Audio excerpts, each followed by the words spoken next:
Amigos, son las 7:27 minutos de la mañana y continuamos con más de Primera Página. Recuerde que puede seguirnos y además enviarnos sus comentarios por las redes sociales, @Primera Página, etiqueta Primera Página, @Natasha Carreño, @JEnriqueRobles. Llega el momento de profundizar sobre la crisis entre Rusia y Ucrania y lo vamos a hacer con una invitada que nos acompaña a esta hora desde Washington. Se trata de Nieve Carolina Pérez, es analista internacional, también periodista y corresponsal del medio For Asia. Es un placer saludarte a esta hora, Nieves. Buenos días. Muy buenos días.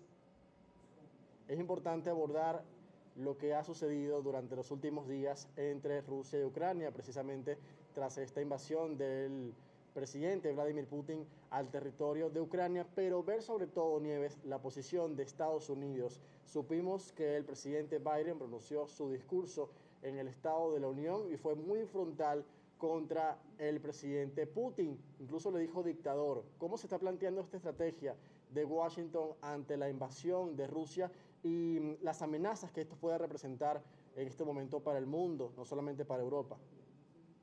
Bueno, es muy interesante porque Putin ha conseguido probablemente lo opuesto a lo que él tenía pensado inicialmente cuando empezó la invasión. Él ha conseguido unificar políticamente casi todas las naciones occidentales del mundo. Desde el punto de vista de los Estados Unidos, lo que vimos en el Estado de la Nación este año es una gran diferencia con lo que habíamos visto en los años anteriores mientras teníamos al presidente Trump en la Casa Blanca. Vimos una unificación de las dos fuerzas políticas de los Estados Unidos en contra de Putin, en contra de la invasión al territorio ucraniano, porque al final tenemos que tener en cuenta que defender a Ucrania en este momento es defender la institucionalidad internacional que está establecida desde 1945 junto con las libertades y las democracias en el mundo. Por lo tanto, por el lado de los Estados Unidos, ha unificado a los partidos políticos, pero por el lado de Europa también vemos a la Unión Europea revivida, nacida de nuevo, y a una OTAN que está totalmente fortalecida gracias precisamente a la invasión. Ahora están haciéndose planes de trabajo juntos y cooperación que no se tenían de verdad previsto. De hecho, hay una cumbre en la Asamblea Nacional de la OTAN que está prevista para junio de este año en Madrid. Parte de la agenda era pensar qué iban a hacer con la OTAN, porque no se sabía muy bien hacia dónde se iba a reorientar. Y Putin ha conseguido precisamente revivir todas estas alianzas históricas. Nieves, en este sentido, Putin dijo el domingo pasado que ponían alerta a sus fuerzas nucleares. ¿Cómo se toma Estados Unidos esta amenaza por parte de Putin? Bueno, esto es súper serio, esto es supremamente serio, porque esto no solamente va a afectar, obviamente, a una población concreta de un país, en este caso a los ucranianos, esto podría afectar a Europa entera o al planeta. Lo hemos visto esta mañana, bueno, anoche que empezó la explosión en la planta nuclear del sur de Rusia, de Ucrania, propiciada por los rusos, en la que es complicado de verdad determinar cuando hay una situación de escape de radiación. Nunca se sabe la magnitud de esto. Y lo vimos en 1986 con la explosión de Chernobyl, que obligó a sacar un montón de personas de la zona en concreto, pero afectó más de 8 millones, casi 8 millones y medio de ciudadanos europeos, incluidas zonas de Rusia, de Bielorrusia y de lo que es Ucrania hoy en día. Esto es muy grave y genera muchísima ansiedad internacional porque sabemos que una persona que ha dicho que su objetivo es democratizar una nación que era democrática, que era libre, que era soberana y que ha llegado con tanques y que supuestamente el único target eran los targets militares y estamos viendo edificios, hospitales, universidades, colegios destruidos y en llamas, es sumamente preocupante. Tenemos el líder que está llevando esta invasión, porque hay que llamar las cosas por su nombre, esto es una invasión, es una guerra propiciada desde Rusia a las libertades de una nación soberana europea. Y por supuesto tiene que generar muchísima ansiedad porque no sabemos lo que puede suceder. Y como suelen suceder en estos ataques, siempre pueden haber accidentes, aunque no esté premeditado, digamos desde el Kremlin, podría haber algún accidente, un misil que se escapa, algo que produce una explosión, como aparentemente sucedió con esto, un misil que aparentemente se escapó, según lo que estás diciendo. Pero las consecuencias nunca pueden ser medidas, pueden ser muy graves hasta al final. Bien, Nieves, hay un actor muy relevante en la geopolítica que todos conocemos muy bien y tú lo has abordado porque trabajas y eres corresponsal para un medio que está ubicado en Asia. Y estamos hablando de China, que no ha fijado una posición firme a favor de uno o de otro en este conflicto. Por una parte, apoya a Rusia en algunas declaraciones y nos llamó la atención también que esta semana el ministro de Exteriores, Wang Yi, dijo que defendía la integridad territorial de Ucrania y que estaba dispuesto a brindar todo el apoyo que fuera necesario. ¿Está jugando China a un doble mensaje en medio de esta guerra? China siempre juega un doble mensaje, sobre todo desde que ha conseguido posicionarse tan alto en el planeta. La situación de China y Rusia es bien interesante y bien compleja. Por un lado, China y Rusia son los principales socios comerciales. Hemos oído hablar muchísimo de que la Unión Europea es el principal comprador de petróleo en conjunto, como grupo de países, pero como país individual, China es el principal exportador de petróleo de Rusia. Exporta algo así como la tercera parte del total de todo lo que produce. Estas relaciones además se agudizaron, se hicieron más cercanas desde el momento que Rusia tomó Crimea.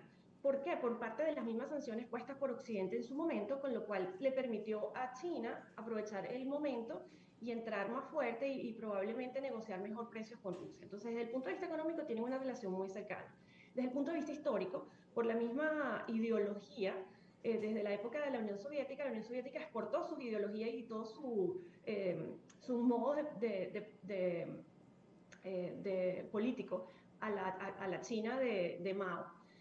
Otra relación bastante cercana, aunque esas relaciones es verdad que durante diferentes décadas han subido y han bajado, pero actualmente China, el rol de China en el mundo, o el rol que China más bien quiere ocupar en el mundo, no solo es de segunda potencia mundial, quiere ser la potencia que lleve la batuta.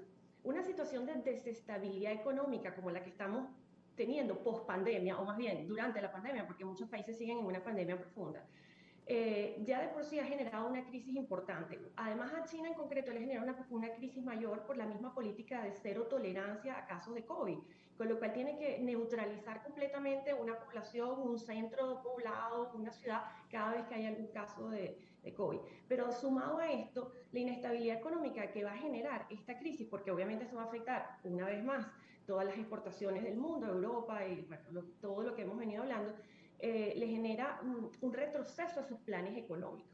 En cuanto a la declaración que tú haces mención del ministro de Exteriores chino, es muy interesante porque la traducción en español la hizo la Europa Press y no fue literalmente así.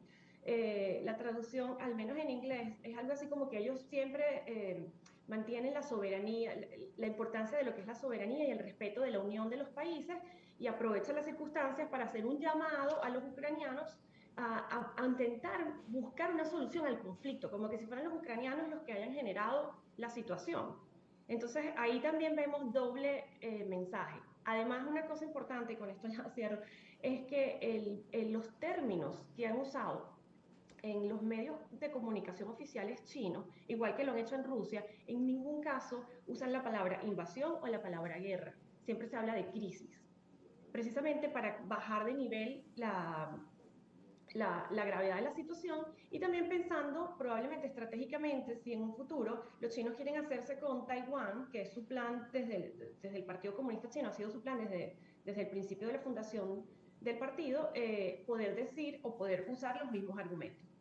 Ahora bien, Nieve, ¿estaría dispuesto Pekín a darlo todo por ayudar a Rusia y por otra parte podría ser China quien lidere las negociaciones o la mediación entre Rusia y Ucrania? China no da nada ni siquiera por sus propios ciudadanos. En el concepto propio de China, político China, los ciudadanos son soldados. Ellos no dan nada por nada. Ellos tienen un proyecto que sacar la nación adelante, lo han hecho espectacularmente como ningún modelo económico lo ha conseguido en la historia de la humanidad, con lo cual tenemos que darle crédito por eso, pero a un precio muy alto. Poder sacar un país adelante en los años que ellos lo han hecho, de la manera como lo han hecho, implica muchísimo sacrificio de la población, muchísimo dolor, muchísimo trabajo forzoso. Ellos no están dispuestos a poner en riesgo su situación económica ni su bienestar por nadie, eso de entrada. Pero es verdad que para ellos es un buen momento para mediar, por lo mismo, porque tienen relaciones cercanas con el Kremlin, porque les permitiría mantener además, ganar más posición de liderazgo, sobre todo cuando tienes un bloque completo de Occidente y de todos los países democráticos y libres, luchando de alguna manera por neutralizar estas acciones rusas y decir, bueno, si nosotros conseguimos entrar en el juego como China, ¿no? Entrar en el juego y de alguna manera conseguir que Rusia baje su posición o eventualmente paren la invasión, quedarían ellos como los grandes hacedores de la paz del planeta. Así es, continúa entonces China, pareciera que no quiere seguir viéndose como un país violador de derechos humanos, sino presentarse ante el mundo como un país, una nación democrática. Carolina, te agradecemos por tu presencia con nosotros esta mañana, por aportarnos esta perspectiva tan importante para nosotros. Gracias por acompañarnos. Gracias. Buen día. Era Nieves Carolina Pérez, corresponsal en Washington del portal 4asia.es, muy atenta a los temas que ocurren en este momento, sobre todo entre Occidente y Europa Oriental y lo más aproximado al oriente del mundo. Un tema que se expande y que vamos a esperar, por supuesto, las declaraciones muy importantes de las potencias, sobre todo Estados Unidos, Rusia y China, que ya de por sí tenían tensiones antes de que ocurriera este conflicto en Ucrania. Natasha. Así es, José Enrique. Indescifrable entonces el papel de China en estos momentos. No se puede predecir realmente qué ficha jugará en torno a la invasión que ha adelantado Rusia